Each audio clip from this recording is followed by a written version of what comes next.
Tune in to Sports 360 with Ahmed Hamad. Indian Premier League के 22वें match में Chennai super king ने Kolkata night Riders को, जी हां, अपने होम ग्राउंड चेन्नई में 7 विकेटों से हराकर पॉइंट्स टेबल पे चौथी पोजीशन हासिल कर ली। ऑल्दो के कोलकाता नाइट राइडर्स दूसरे नंबर पे ही है पॉइंट्स टेबल पे इस मैच की शिकस्त के बावजूद। इस मैच में जनाब चेन्नई सुपर किंग के कैप्टन ऋतुराज गायकवाड़ ने टॉस जीतकर कोलकाता नाइट राइडर्स को पहले बैटिंग करने की दावत दी और उनको रेस्ट्रिक्ट किया एक बहुत ही मॉडेस्ट से टोटल पे, यानी कि 9 विकेटों के नुकसान पर मुकर्रर 20 ओवर्स में कोलकाता नाइट राइडर्स की टीम सिर्फ 137 रन बना सकी। 6.85 लेस देन 7। बहुत ही आप कहते हैं कि फील्डिंग साइड ने, बॉलिंग साइड ने जबरदस्त परफॉर्मेंस की और इसके बाद इसको मैच जरूर जीतना चाहिए। जवाब में चेन्नई सुपर किंग ने मतलूबा हदफ 17.4 ओवर में 3 विकेटों के नुकसान पर पूरा कर दिया, यानी कि 7 विकेटें और 14 गेंदों का खेल अभी बाकी था। कोलकाता नाइट राइडर्स का आगाज देखा जाए तो पहली विकेट 0 के स्कोर पर गिर जाती है और आउट होने वाले बैट्समैन फिल सॉल्ट, जी हां, पहली बॉल पे ही आउट होकर वापस पवेलियन। ये बहुत बड़ा धचका लगा इन दोनों से। फिल सॉल्ट सुनील नारायण से बड़ी एक्सपेक्टेशन थी। इनका कैच पकड़ा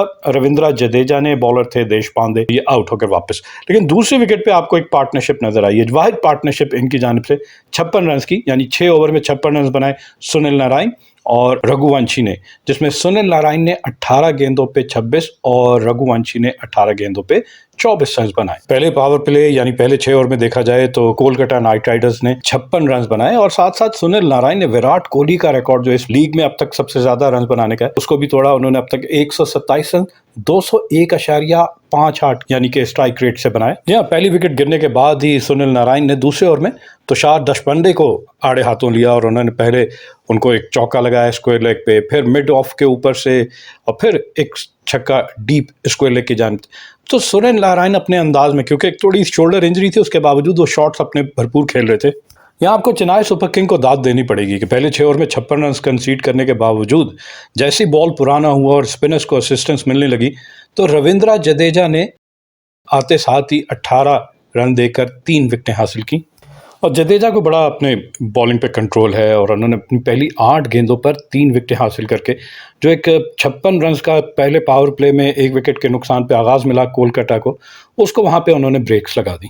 सबसे पहले उन्होंने रघुवंशी को, जो कि रिवर्स स्वीप करने जा रहे थे, उनको लेग बिफोर आउट किया।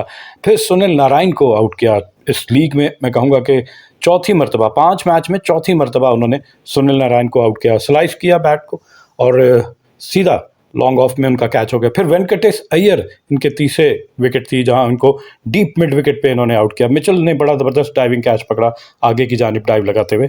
बार बार वही कहा जा रहा है कि आगाज़ बड़ा अच्छा, 56 रन 1 विकेट के नुकसान पे पहले 6 ओवर में, लेकिन उसके बाद से अगले 9 ओवर में, यानी by the time 15th over होता है, तो उन्होंने अगले 9 ओवर में सिर्फ 43 रन बनाए और ये 4 विकेटें भी यहाँ पे उनकी गिर गई।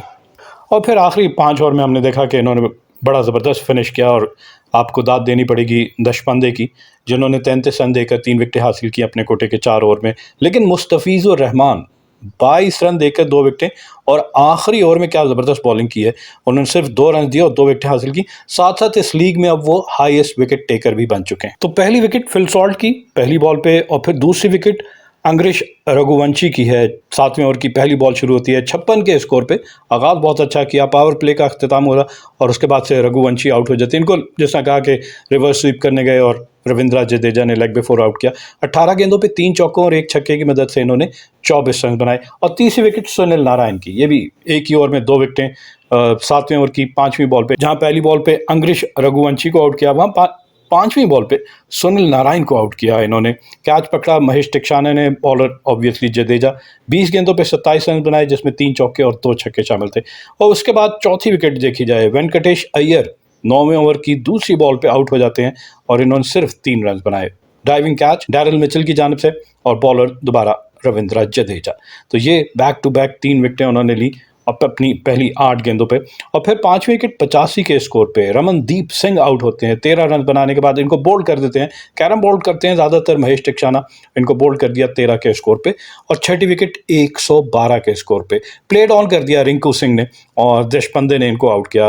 एंड आप कह लें, क्योंकि 17th ओवर जारी था, उसके बाद 3 ही ओवर का खेल बाकी था, तो 112 पे छठी विकेट गिरती है 17 ओवर में। और उसके बाद से 7वीं विकेट 127 के स्कोर पे। Dangerous, brutal, match winning batsman, कम गेंदें इनको चाहिए होती हैं और ये खुल के एक्सप्रेस करते हैं अपने आप को। लेकिन luckily for Chennai super king. इनकी विकेट हासिल कर ली सिर्फ 10 के स्कोर पे। 10 गेंदों पे इन्होंने 2 चौके लगाए, इनका कैच पकड़ा डैरल मिचेल ने और बॉलर इस तरह एक मरतबा फिर देशपांडे ही थे। और फिर उसके बाद से 8वीं विकेट श्रेयस अय्यर की है, जो कैप्टन है कोलकाता नाइट राइडर्स के। 34 रन बनाने के बाद आउट हुए और ये 20वें ओवर की पहली बॉल। एंड है बिल्कुल फ्रस्ट्रेशन है कि बड़ा टोटल नहीं कर सके। 34 रन बनाए 32 गेंदों पे, एक लेबर्ड इनिंग आप कहेंगे, 3 चौकों की मदद से। कैच पकड़ा जडेजा ने और बॉलर थे मुस्तफिजुर रहमान, कटर करते रहे और 9वीं विकेट जो है वो मिचेल स्टार्क की है। 20वें ओवर की चौथी बॉल पे जब इनकी टीम का टोटल 135 पहुंचता है तो तब मिचेल स्टार्क जो है वो 0 पे आउट। इनका कैच पकड़ा रविंद्रा ने और बॉलर थे मुस्तफिजुर रहमान। एंड में अंकुल रॉय 3 और वैभव अरोड़ा 1 के स्कोर पर नॉट आउट रहते हैं। तो इस तरह इनकी टीम मुकर्रर 20 ओवर्स में 6.85 की औसत से 9 विकेटों के नुकसान पर 137 रन बना सकी। और इनकी जानिब से अगर बाउंड्री देख ली जाए, सबसे पहले छक्कों की बात करते हैं क्योंकि T20 में छक्के सबसे ज़्यादा इंपॉर्टेंट है। तो कुल 4 छक्के ना होने के बराबर, 20 ओवर में सिर्फ 4 छक्के, तो बिल्कुल आज़ादाना खेलने नहीं दिया इनको चेन्नई सुपर किंग ने। और इसी तरह अगर चौकों की बात कर ली जाए तो कुल 11 चौके इनके बैट्समैन लगा सके, बहुत मुश्किल। एक्स्ट्राज देखे जाएं तो 13 एक्स्ट्राज में से 6 वाइड और 2 नो बॉल, जबकि लेग बाय के 4 और 1 बाय का स्कोर शामिल है। आखिरी 4 ओवर में जो इनको खुलकर नहीं खेलने दिया, वो कहते हैं कि ज्यादातर टीम आखिरी 4 ओवर में बड़े हाई नोट पे फिनिश करें तो मैच अच्छा हो जाता है। जी हाँ, आखिरी 4 ओवर की 24 गेंदों में से 16 बॉलें जो हैं वो मुस्तफिजुर और देशपांडे ने इन्होंने कटर्स किए, स्लोअर वन किए, और यही वजह है कि ये ज्यादा रन बनाने नहीं दिए इन्होंने। चलें जनाब, इस कोलकाता नाइट राइडर्स की इनिंग की पेस देख ली जाए। आगाज़ 6 ओवर में 56, फर्स्ट पावर प्ले 1 विकेट के नुकसान पे, पहले 50 रन 5 ओवर में। दूसरी विकेट की पार्टनरशिप पे वाहिद 50 रन 29 गेंदों पे, जिसमें सुनील नारायण ने 26 और रघुवंशी ने 19 रन बनाए। और 100 रन ये 15.2 ओवर में जाके मुकम्मल करते हैं, बहुत ही लेट जाके। और इनिंग का अख्ताम 137 9 विकेटों के नुकसान पर मुकर्रर 20 ओवर्स में। बॉलिंग देख ली जाए चेन्नई सुपर किंग की तो तुषार देशपांडे 4 ओवर में 33 रन दिए, 3 विकेटें हासिल की। मुस्तफिजुर रहमान जो हाईएस्ट विकेट टेकर बन गए, 4 ओवर में 22 रन देकर 2 विकेट हासिल की और 16 डॉट बॉल्स 4 ओवर में से, 3 चौके इनकी बॉलिंग पे लगे। फिर शरदुल ठाकुर हैं, 3 ओवर में 27 रन दिए, कोई विकेट हासिल नहीं की। महेश टिकशाना 4 ओवर में 28 रन देकर 1 विकेट हासिल की, इकोनॉमिकल है, 7 की औसत से रन दिए। रविंद्रा जडेजा क्या ज़बरदस्त बॉलर हैं, मैच विनर है, हर टीम चाहेगी इस जैसा player. Allrounder, batting, bowling, fielding हर जगह डिलीवर करते हैं। 4 ओवर में सिर्फ 18 रन देकर 3 विकेटें हासिल की, सिर्फ 1 चौका इनकी बॉल पे लगा और 11 डॉट बॉल्स की। और फिर रचिन रविंद्रा, इन्होंने भी 1 ओवर करवाया और 1 ओवर में 4 रन दिए। जवाब में जनाब चेन्नई सुपर किंग, जिसको 138 रन का आसान हदफ मिला। जी हाँ, पहली विकेट की पार्टनरशिप में रचिन रविंद्रा और ऋतुराज गायकवाड सिर्फ 20 गेंदों पे 27 रन बनाते हैं, आगाज अच्छा तेज कर लेते हैं। और फिर दूसरी विकेट पे डैरल मिचेल और गायकवाड, चौके छक्के इतने ज्यादा नहीं नजर आएंगे लेकिन रनिंग बिटवीन द विकेट जबरदस्त थी। 55 गेंदों पे 70 रन बनाए, जिसमें डैरल मिचेल ने 19 गेंदों पे 25 और ऋतुराज गायकवाड इन्होंने टाइम लिया इनिशियली आकर थोड़ा, और उसके बाद से 36 गेंदों पे 42 रन बनाए। तीसरी विकेट पे भी 26 गेंदों पे यानी 4.2 ओवर में 38 रन बनाए और एंड में MS धोनी आए और इन्होंने मैच को फिनिश तो गायकवाड ने ही किया, लेकिन 5 गेंदों पे 6 रन की नाकाबिले शिकस्त partnership. Ruturaj Gaikwad captain inning 67 balls पे 58 रन किए, आराम से विकेट पे स्टे किया और मैच 7 विकेटों से जीता। जी हाँ, इन्होंने 55 गेंदों पे, जैसा मैंने कहा कि दूसरी विकेट पे 70 रन बनाए डैरल मिचेल के साथ। और बिफोर इसके एंड में शिवम दुबे आए और उन्होंने सिर्फ 18 गेंदों पे 28 रन बना दिए और मैच खत्म कर दिया। जी हाँ, जब सिर्फ 3 रन रहते थे तो MS धोनी बैटिंग करने आए और चिपॉक स्टेडियम ने क्या ज़बरदस्त उनका इस्तकबाल किया, ज़बरदस्त तालियां बजा के, और लोगों ने एंजॉय किया इनकी एंट्रेंस। और लेकिन फिनिशिंग रन जो है वो गायकवाड ने ही लगाया। गायकवाड कह सकते हैं इस मैच से पहले आउट ऑफ फॉर्म थे, 4 इनिंग में 88 रन बनाए थे 22 की औसत से, लेकिन यहाँ उन्हें पता है टारगेट थोड़ा छोटा है। पहले इन्होंने 4 रन सिर्फ 9 गेंदों पे बनाए और उसके बाद से गियर चेंज किया, 23 गेंदों पे अगले 32 रन बनाए और पावर प्ले बहुत अच्छे अंदाज में इख्तिताम पजीर किया। जना चेन्नई सुपर किंग भी, इन्होंने भी पावर प्ले में 52 रन बनाए 1 विकेट के नुकसान पे, 56 रन बनाए थे कोलकाता ने 1 विकेट के नुकसान पे, तो इनका आगाज भी वैसे ही ज़बरदस्त ही रहा। डैरल मिचेल को प्रमोट किया गया 30 नंबर पे और इनकी और डुबे की पार्टनरशिप ज़बरदस्त थी। और सुनील नारायण, सबसे पहले डैरल मिचेल ने सुनील नारायण को एक छक्का लगाया, फिर उसके बाद से चौका, पावर प्ले खत्म होता है और उसके बाद से हमने देखा कि इन दोनों ने रनिंग बिटवीन द विकेट पे स्टे किया, मैच को डीप ले कर गए। गेम अवेयरनेस कहा जाता है कि आपको सबसे पहले अपनी विक्ट्री को इंश्योर करना है, और इन दोनों की पार्टनरशिप में आपको नजर आएगा कि जबरदस्त अंडरस्टैंडिंग दोनों की, रनिंग बिटवीन द विकेट। जी हाँ, 36 गेंदों पे over number 6 to over number 12 इन्होंने 44 रन बनाए, जिसमें 17 सिंगल, 5 डबल और 2 चौके जबकि 1 छक्का लगाया। तो आराम से मैच को अंडर कंट्रोल, रन रेट 6 के अंदर रखते हुए बआसानी अपना चेज जो है वो जारी रखा। और जैसे ही डैरल मिचेल आउट होते हैं तो दुबे अपने अंदाज में खेलने का शुरू करते हैं। पहले वरुण चक्रवर्ती को 2 बैक टू बैक छक्के लगाते हैं और फिर उसके बाद अरोड़ा को एक डीप मिड विकेट पे छक्का।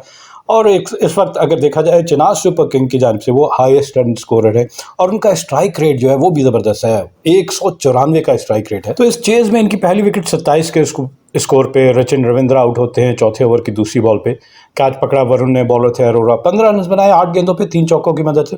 और फिर दूसरी विकेट 97 के स्कोर पे, जी हाँ, पार्टनरशिप दूसरी विकेट की और 70 रन की पार्टनरशिप 55 गेंदों पे, जिसमें डैरल मिचेल ने 19 गेंदों पे 25 और गायकवाड ने 36 गेंदों पे 42 रन बनाए और ये पार्टनरशिप मैच को डीप लेकर गई।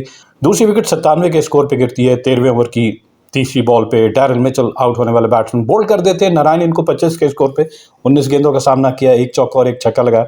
और फिर तीसरी विकेट शिवम दुबे, एक अच्छी इनिंग, 18 गेंदों पे सिर्फ 1 चौका और 3 छक्के लगाए, 155 के स्ट्राइक रेट के साथ 28 रन बनाए और इनको बोल्ड किया शिवम दुबे। एंड में एम एस धोनी 1 और कैप्टन ऋतुराज गायकवाड जो है वो 67 के स्कोर पे नाकाबिले शिकस्त रहे। जी हाँ, गायकवाड ने 67 रन बनाए, 58 गेंदों का सामना किया, 9 चौके इनकी इनिंग में शामिल थे। स्ट्राइक रेट को इतना नहीं आपको नजर आएगा, सिर्फ 115 का। जरूरत ही नहीं थी तेज खेलने की क्योंकि एक मॉडेस्ट टोटल जो है वो चेज कर रहे थे। मतलूबा हदफ 17.4 ओवर में 7.98 के औसत से रन बनाते हुए 3 विकेटों के नुकसान पर पूरा करके मैच जीत लिया। इनकी इनिंग में भी छक्के अगर देखे जाए तो सिर्फ 4 छक्के हैं। शिवम दुबे ने 3 और एक डैरल मिचेल ने छक्का लगाया। लेकिन अगर चौके देख लिए जाए तो जनाब इनकी जानिब से 14 चौके लगे। तो लो स्कोरिंग मैच, आपको बाउंड्रीज कम नजर आ रही होंगी, यही वजह है कि आपको छोटा टोटल नजर है। जी हाँ, पावर प्ले दोनों टीमों का, जैसे मैंने कहा कि 56 रन बनाए थे कोलकाता ने पहली विकेट के नुकसान पे, इसी तरह चेन्नई ने 52 रन बनाए पहली विकेट के नुकसान पे। कोलकाता ने अपने पहले 50 रन 5 ओवर में, चेन्नई ने अपने पहले 50 रन 5.5 ओवर में मुकम्मल किए। दूसरी विकेट की पार्टनरशिप में चेन्नई सुपर किंग ने 50 रन 37 गेंदों पे बनाए, जिसमें गायकवाड ने 28 और डैरल मिचेल ने 21 रन बनाए। ऋतुराज गायकवाड ने अपनी निफ सेंचुरी 45 गेंदों पे 7 चौकों की मदद से मुकम्मल की। और फिर हम 100 रन माइलस्टोन देखते हैं, कौन कितने ओवर में उसने वो हदफ हासिल किया। तो कोलकाता नाइट राइडर्स ने अपने 100 रन 15.2 ओवर में हासिल किए। उनके मुकाबले में चेन्नई सुपर किंग ने अपने 100 रन 13.1 ओवर, यानी 2 ओवर, तकरीबन 2 ओवर पहले मुकम्मल कर लिया था। और फिर मैच को भी इन्होंने ज़बरदस्त से अंदाज से फिनिश किया 17.4 ओवर में 3 विकेटों के नुकसान पर और मैच में अपनी कामयाबी हासिल की। जी हाँ, 2 बैक टू बैक शिकस्त के बाद चेन्नई सुपर किंग ने ये पहली कामयाबी हासिल की है। दूसरी जानिब कोलकाता नाइट राइडर्स की भी इस लीग में ये पहली शिकस्त है।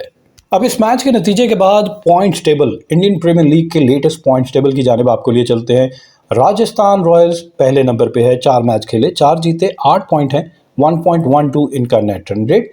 दूसरे नंबर पे कोलकाता नाइट राइडर्स, मैच जरूर हारी लेकिन अभी भी दूसरे नंबर पे ही है, 4 मैच खेले, 3 जीते, 1 हारा, 6 पॉइंट, 1.52 इनका नेट रन रेट। तीसरे नंबर पे लखनऊ सुपर जायंट है, जिसने 4 मैच खेले, 3 जीते, 1 हारा। दोनों के आपको कोलकाता और इन दोनों के बराबर नजर आ रहे हैं, victories and losses and point as well. लेकिन कोलकाता 1.52 नेट रन रेट और की वजह से दूसरे, और Lucknow super giant 0.77 net run rate की वजह से तीसरे नंबर पे है। चौथे नंबर पे चेन्नई सुपर किंग आ गई है, जिसने 5 मैच खेले, 3 जीते, 2 हारे, 6 पॉइंट हैं और 0.66 इनका नेट रन रेट है। फिर उसके बाद 5वें नंबर पे सनराइज हैदराबाद है, जिसने 4 मैच खेले, 2 जीते, 2 हारे, 4 पॉइंट, 0.40 नेट रन रेट। अब आपको इनके साथ साथ पंजाब किंग की भी यही इक्वेशन है, 4 मैच खेले, 2 जीते, 2 हारे, 4 पॉइंट है, लेकिन नेट रन रेट क्योंकि माइनस है, -0.22, इसकी वजह से ये 6ठे नंबर पे है पंजाब किंग्स की टीम। फिर 7वें नंबर पे गुजरात टाइटंस हैं, 5 मैच खेले, 2 जीते, 3 हारे, 4 पॉइंट, -0.79 इनका नेट रन रेट। 8वें नंबर पे मुंबई इंडियंस हैं, 4 मैच खेले, 1 जीता, 3 हारे, 2 पॉइंट है, -0.70 इनका नेट रन रेट। 9वें नंबर पे रॉयल चैलेंजर बेंगलुरु है, 5 मैच खेले, सिर्फ 1 जीता, 4 हारे, 2 पॉइंट है और -0.84 इनका नेट रन रेट है। दिल्ली कैपिटल्स का भी यही हाल है, 5 मैच खेले, 1 जीता, 4 हारे, 2 पॉइंट है, लेकिन नेट रन रेट -1.37, जहां रॉयल चैलेंजर बेंगलुरु का net run rate -0.84, Delhi Capitals का -1.37, इस वजह से वो 10वें और आखिरी नंबर पे है। Keep on watching Sports 360 with Ahmed Hamad for latest news, views and interviews of sports personalities from around the world.